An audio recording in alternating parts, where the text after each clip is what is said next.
आता निवडणुकीत ईव्हीएम नाही, ईव्हीएमला ब्रेक, मतदान पत्रिकेचा वापर. निवडणुकीत मतपत्रिका पॅटर्न,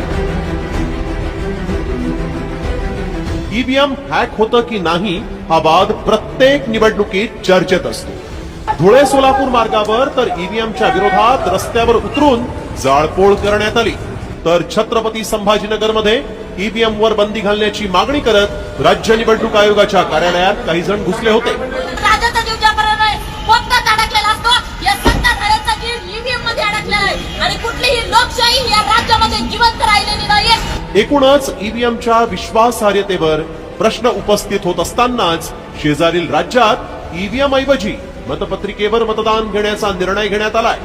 कर्नाटकात ईव्हीएमच्या या वादावर फुल स्टॉप